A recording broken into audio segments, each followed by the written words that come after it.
नमस्कार किसान भाइयों, किसान साथियों। जो हमारी जो धान की फसल है वो गोब अवस्था से निकल करके वो बाली अवस्था पर पहुंच चुकी है। तो इस समय पे कई जगह पर देखा गया कि जो बरसात है बहुत अधिक पड़ चुकी है, जिसके कारण से जो धान है वो नीचे गिर चुकी है। तो कुछ किसान भाइयों का ये सवाल रहता है कि जैसे उनकी जो धान है वो नीचे गिर गई है तो उसमें जो झाड़ है, जो उसकी जो पैदावार है वो घट जाएगी, या जो कुछ धान ऐसी भी है जिनकी स्टेज अभी जो उनमें बालियां है वो निकलना शुरू हुई थी और वो नीचे गिर चुकी है, तो उसमें कहीं जो बालियां वो बनेगी नहीं, या जो पौधा है वो सूख जाए। तो किसान भाइयों के मन में ये कुछ सवाल रहते हैं। तो आज मैं इस वीडियो में इन सभी के बारे में आपको बताने जा रहा हूँ कि जो आपकी जो धान है उसमें जो दाने बन से क्या वो गिर गई है तो उसमें आपको क्या करना चाहिए, या फिर जिसमें अभी जो बालियां हैं वो बनना शुरू हुई थी वो नीचे गिर गई है हवा के कारण, तो उसमें आपको क्या करना चाहिए। तो आज मैं इस वीडियो में इन सभी के ऊपर बात करने वाला हूँ और आप इस वीडियो में अंत तक बने रहें। तो चलिए किसान भाई वीडियो को शुरू करते हैं।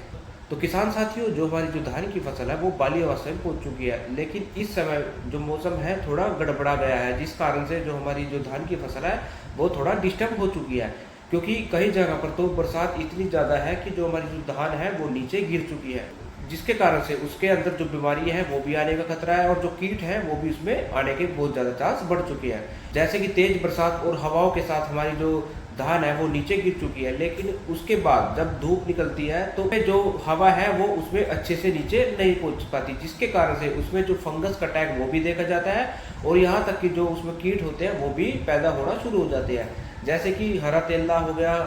ब्लैक प्लांट होपर होता है, और उसमें जो काला तेला भी कई जगह पर बहुत ज़्यादा होता है। जो काला तेला होता है वो तो बहुत ज़्यादा खतरनाक धान की फसल के लिए माना जाता है, क्योंकि वो आने के बाद फसल को 2 से 3 घंटे के अंदर ही वो बहुत ज़्यादा नुकसान उसका देखने को मिलता है। तो साथियों, इसको भी वक्त रहते हमें कंट्रोल करना पड़ेगा।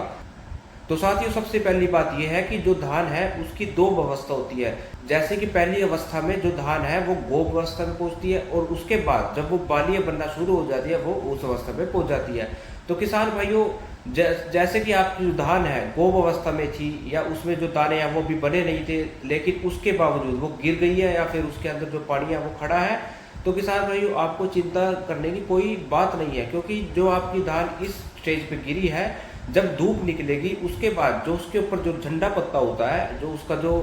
जो फ्लैग लीफ होता है, उसके जरिए से जो धान के अंदर जो मिल्किंग प्रोडक्शन होने वाली है, जो मिल्क उसमें जो दूध उसमें बनने वाला है, वो किसान भाइयों जो फ्लैग पत्ता होता है, जो झंडा पत्ता होता है, उसके माध्यम से पौधा सूर्य से जो फोटोसिंथेसिस की जो सूर्य संश्लेषण की जो प्रक्रिया होती है उसको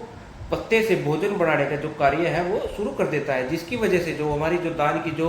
बाली अवस्था में पहुंच चुकी थी उसके अंदर जो मिल्किंग प्रोडक्शन शुरू हो गई थी, तो किसी वजह से जो धान की जो बाली है वो अच्छे से बनना शुरू हो जाती है। तो किसान साथियों, जो गोब अवस्था में आपकी धान है इसमें आपको चिंता करने की जरूरत नहीं है, क्योंकि इस अवस्था में जो हमारी धान है वो थोड़ा जब धूप निकलेगी थोड़ा नीचे जैसे गिरी हुई है वो थोड़ा ऊपर की तरफ भी उठने शुरू हो जाएगी। तो जैसे जैसे धूप लगेगी उसमें जो धान है वो ऊपर की तरफ उठना शुरू हो जाएगी, और जो उसमें फ्लैग लीफ यानी झंडा पत्ता है उसकी मदद से जो फोटोसिंथेसिस की जो प्रक्रिया होती है, जो सूर्य संश्लेषण की जो प्रक्रिया होती है, जब वो उससे बनाना शुरू कर देगी। तो किसान भाइयों आपको चिंता करने की जरूरत नहीं है। जो आपकी धान गोब अवस्था में धान गिर चुकी है वो अपने आप से